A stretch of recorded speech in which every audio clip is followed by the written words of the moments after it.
Hello, thanks for checking out our paper in this video. My name is Hwang, and I'm a postdoc at Cornell University. In this video, I will walk you through our Qian paper looking at how designers integrate pervasive sensing and AI into the current mental health ecosystem. This work is a collaboration with my wonderful co-authors Adler, Meir, Friedenberg, and Qian. In this paper, we look into the promises and concerns about combining pervasive sensing and AI to build societal-scale systems. To study this topic, we look at how hospitals and consumer health tech companies are integrating pervasive sensing and mass-scale digital behavioral data into mental health care. Prior work has provided some clues for what that may look like in mental health care. It starts with collecting a wide range of data from diverse sources to capture individuals' behavioral patterns. With such data, one can build various layers of AI models to predict individuals' behavioral markers and make predictions about their clinical stage, such as whether a person is clinically depressed or not. This piece of prediction can then inform decision-making for a variety of mental health interventions, including those for clinical treatments and for improving your everyday wellness. In this current work, we examine whether and how this vision of building societal-scale systems with pervasive sensing data and AI is actually put into practice. We are interested in what practitioners do and the consequences of what they are doing at the moment. So we interviewed 9 platform designers. These are people who currently work on developing societal-scale AI systems and integrating them into the current healthcare and wellness ecosystem. As you can probably tell, we are expanding the concept of designers here, and our participants come with quite a range of background and professional experience. These include participants from the clinical side, such as CMIO, VP, and health IT directors at major hospitals. We also have participants working on and leading their teams to build consumer health tech. Finally, we also have participants with public health expertise and had experience working in health departments at the government. At the same time, we supplement their opinions with perspectives from other stakeholders in this ecosystem, including patients and providers of mental health care. Our findings show that various challenges have caused designers to compromise their vision for societal-scale AI design. And many of these challenges arise from competition between consumer health tech companies and large EHR, EMR vendors. These competitions can come in 2 forms. The first is who owns more data and becomes the gatekeeper of data. Primary data contributors become important stakeholders for designer to win this type of competition. For example, if a designer primarily gets behavioral data through a consumer health app, their data contributors are the users of the app. If they primarily source data from clinical venues, then their primary data contributors are clinical professionals. Designers also compete by showing the benefits of adopting their apps, such as whether the apps can be easily streamlined with user behaviors or clinical workflows. And designers would also want to prove the effect of interventions delivered through their apps. As designers address these challenges, they often end up narrowing down the scope of their design. Instead of practicing societal-scale design, they often apply user-centered design to make sure their app meets the needs and preferences of their primary data contributors. The compatibility of their apps with existing systems and data pipeline at both clinical and non-clinical environments is typically a priority. But as our participants pointed out, systems in use, especially systems at hospitals, are often not the state of the art. So, in order to prioritize compatibility with these systems, designers oftentimes have to hold back technical innovation. To achieve many of these goals, this requires designers to form strategic partnerships and to show the concrete effect of their apps. Forming liaisons with multiple partners can take much time and resource, and to show the effect of their apps, designers need benchmarks to compare to. But the reality is, finding concrete measurement and benchmark has always been a struggle in the mental health care field. After all, what does it mean to capture people's overall wellness? Now that we have learned a little bit about the current practices of these designers, let's compare their original vision for societal scale AI design to what they are currently doing at the moment. Designers started with this grand vision of sourcing data from diverse sources to build AI applications.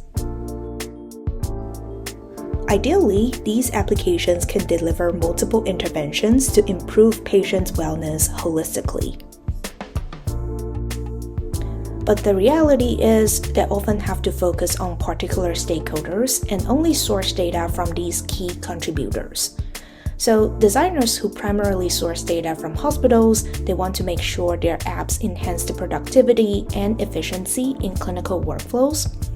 For designers who source data from consumer health tech, user engagement with these apps then become the target of their design. Designers then build individual apps that are best at meeting these specific goals and needs, while delivering specific interventions one at a time. If they have the resources, designers can expand to create multiple apps. Each of these apps again delivers specific intervention and serves specific metrics and design goals to meet the needs of their stakeholders. So the current practice of societal scale design turns out to be quite different from designers' original vision. But is this a good or bad thing? Well, our participants have already pointed out several consequences and concerns. First of all, as designers focus on building and delivering one intervention and addressing one metric and goal at a time, the process from development to evaluation and then to launching their applications become much longer. Their stakeholders might disengage halfway through, and not every designer and their team has the resource to sustain till they deliver all the interventions and services that they planned for. This left a lot of societal scale design plans unfinished and left behind a number of apps. Each of these apps delivers only a subset of care. Our designers and our participants are concerned this can further exacerbate the already very fragmented healthcare space. Here, we look at an example of how that might impact the journey of a patient with schizophrenia. Like any patients, they have their good days and bad days, and depending on their symptom severity, that determines whether they received clinical treatments or rely on other non-clinical support. That means they currently receive both clinical and non-clinical care, and depending on their symptom severities, if their conditions are more severe, passing the diagnosis threshold, they would receive clinical treatment. If not, they rely on other non-clinical resources and support.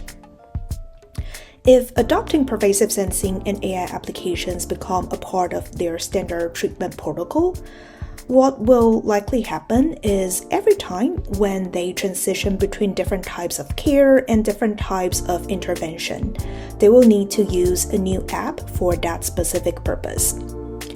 So, as one of our participants pointed out, imagine if you have to use 8 different apps for your mental health. That is putting a lot more work on both patients and physicians.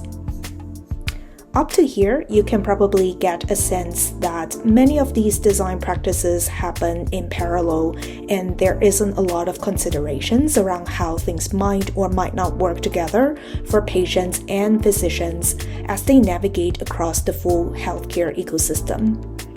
And this could also lead to conflicting interests between patients and designers. For example, while patients want to get more time speaking and interacting directly with their doctors, designers are trying to make clinical practice more efficient and help physicians save time, especially saving time from having to treat and face their patients directly. At the same time, patients are willing to share their data to improve these applications because they believe these applications could enable fairer healthcare experience by enabling greater accessibility, availability, and affordability of mental health care across different communities and across a wider population. But designers actually have a lot of doubts. They doubted whether these applications actually enhance health equity or whether they are bringing more benefits to people who already enjoy rich resources for mental health care.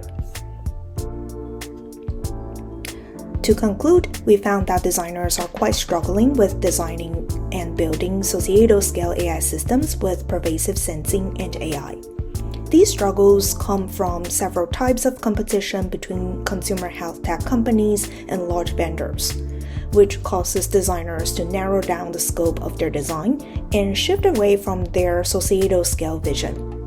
Such practice can potentially make patients' mental health care journey more fragmented, especially when they transition across different types of care. Our present work also reveals a number of open questions for societal scale human-AI interaction design, which we highly encourage future work to explore. This includes how to define the scope of societal scale design, how to project possible consequences, and also the growth of pervasive sensing and AI applications across time and space.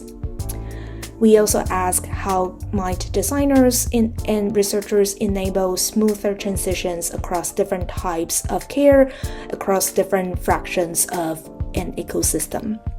And finally, how might designers, researchers, and practitioners account for other indirect stakeholders in the ecosystem?